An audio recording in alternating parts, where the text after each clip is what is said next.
नमस्ते साथियों, स्वागत है आपका आपके अपने चैनल मैथ्स की भाषा में। तो साथियों, आज मैं हाजिर हूँ आपके सामने क्वाड्रिलेटरल सीरीज़ की फिफ्थ वीडियो लेकर के, जिसमें मैं आपको आज रोम्बस के बारे में बताऊँगा। तो मैंने आपको क्वाड्रिलेटरल के जो नेम थे उनको ट्रिक से याद करवाया था।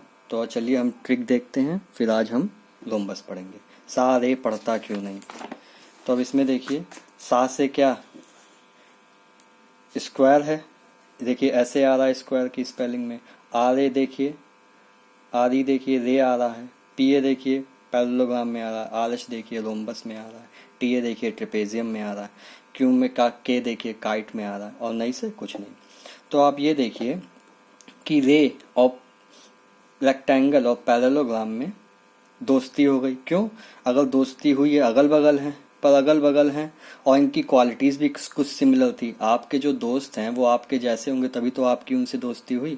तो रेक्टेंगल और पैरेललोग्राम में क्या हो गई? दोस्ती हो गई। अब ये सोच के स्क्वायर ने अपने जैसे को भी ढूंढ लिया। यहाँ से स्क्वायर को देखिए, रोम्बस से दोस्ती हो गई। रोम्बस और स्क्वायर सिमिलर हैं क्या? हाँ, रोम्बस और स्क्वायर यानी वर्ग और समचतुर्भुज एक जैसे होते हैं। उनकी कुछ क्वालिटी सिमिलर होती हैं। जैसे क्या? स्क्वायर में सारी साइड इक्वल होती है और पैरेलल होती है। यही सब रोम्बस में भी है, समचतुर्भुज में भी है। इसकी भी सारी साइड्स इक्वल होती हैं और पैरेलल होती हैं। रेक्टेंगल और पैरेललोग्राम एक जैसे होते हैं। देखिए ट्रिक में रेक्टेंगल के जस्ट बगल में पैरेललोग्राम है, इसलिए क्या रेक्टेंगल और पैरेललोग्राम यानी आयत और समांतर चतुर्भुज एक जैसे होंगे, और स्क्वायर और रोम्बस एक जैसे होंगे। ठीक है, चलिए अब हम रोम्बस पढ़ते हैं। देखिए हमारी ट्रिक में नंबर 4 पे कौन सा क्वाड्रिलेटरल है? रोम्बस यानी समचतुर्भुज। अब इसकी हम प्रॉपर्टीज देख लेते हैं। देखिए, the opposite angles of a rhombus are equal. जैसे मान लीजिए एक रोम्बस है हमारे पास यानी समचतुर्भुज, इसके अपोजिट एंगल इक्वल होते हैं। मान लीजिए अगर ये x है तो ये भी x, ये y है तो ये भी y। ओके। दूसरी प्रॉपर्टी क्या है? इसकी सभी भुजाएं इक्वल होती हैं। जैसे मैंने आपको बताया इसका दोस्त कौन है? स्क्वायर। तो इसकी भी सारी प्रॉपर्टीज क्या होंगी? इक्वल होंगी। अगर ये a है, ये भी है, ये भी है, ये भी है। ठीक है। सम चतुर्भुज के विकर्ण एक दूसरे को समद्विभाजित करते हैं। जैसे ये अगर पूरा d है, d1 है, तो ये यहाँ से यहाँ तक का डिस्टेंस कितना होगा? d1/2। मतलब ये O है, OA इक्वल टू OC के होगा, और OD इक्वल टू OB के होगा। OD इक्वल टू OB मतलब ये दोनों बराबर भागों में बंट जाते हैं। सम्मुख भुजाएं समांतर होती हैं। जैसे ये एक समचतुर्भुज है, तो ये जो अपोजिट साइड्स होती हैं वो भी क्या होती हैं? पैरेलल होती हैं। अपोजिट साइड्स क्या होती हैं? अपोजिट साइड्स क्या होती हैं? पैरेलल होती। अपोजिट साइड पैरेलल होती हैं। ठीक है। और विकर्ण एक दूसरे पर लंब होते हैं। ये मोस्ट इम्पॉर्टेंट पॉइंट है, मोस्ट इम्पॉर्टेंट, क्योंकि स्क्वायर और ये इसके जो विकर्ण होते हैं, जैसे ये इसके डायगोनल्स हैं, ये किस पे कट करते हैं? 90 डिग्री पे।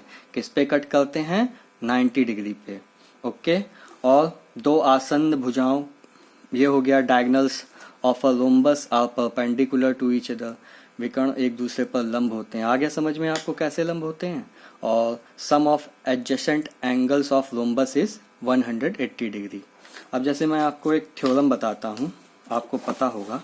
जैसे ये दो पैरेलल लाइंस हैं, इसको एक ट्रांसवर्सल लाइन कट कर रही होगी, तो आपने एक थ्योरम पढ़ी होगी कि एक ही साइड, एक ही होल बने जब दो समांतर रेखाओं को एक ट्रांसवर्सल लाइन कट करती है तो एक ही होल बने एंगल्स का सम 180 डिग्री होता है।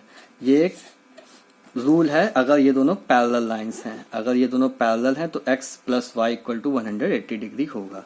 अब चलिए हम इसके फॉर्मूले देख लेते हैं।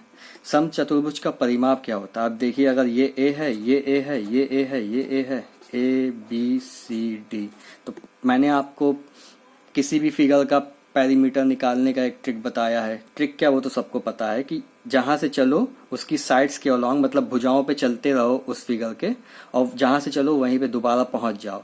भुजाओं पे चलना है हमें, ये तो डायगनल है ना, ये तो डायगनल है, विकर्ण है, इस पे नहीं चलना है, सिर्फ भुजाओं पे चलना है। यहाँ से चले, यहाँ से चले, यहाँ से चले, वापस यहीं पे चले आए। तो ए से बी, बी से सी, सी से डी, डी से ए, ए, तो 4A हो गया। ये हमारा हो गया क्या, परिमाप या पेरीमीटर। अब एरिया ऑफ रोम्बस देख लेते हैं, यानी समचतुर्भुज का क्षेत्रफल। ये कैसे निकालते हैं, देखिए ये जैसे ये पूरा डायगोनल D1 है, ठीक है, ये यहाँ से यहाँ तक दूसरा डायगोनल क्या है, D2 है। तो इन दोनों का मल्टीप्लाई करके हाफ कर देंगे उसका, तो क्या आ जाएगा हमारा एरिया ऑफ रोम्बस। अब मैं आपको एक और मोस्ट इम्पॉर्टेंट फॉर्मूला बता रहा हूँ, क्योंकि क्वेश्चंस जैसे अगर हम कंपटीशन की तैयारी करेंगे या स्कूल के पेपर्स में भी वो वाला फॉर्मूला आता है, इसलिए मैं आपको उसका एक प्रूफ बता दे रहा हूँ। जैसे ये देखिए, ये जैसे एक रोम्बस है, रोम्बस का यहाँ से मैंने ये पार्ट क्या किया, अलग कर लिया, ये पार्ट अलग कर लिया।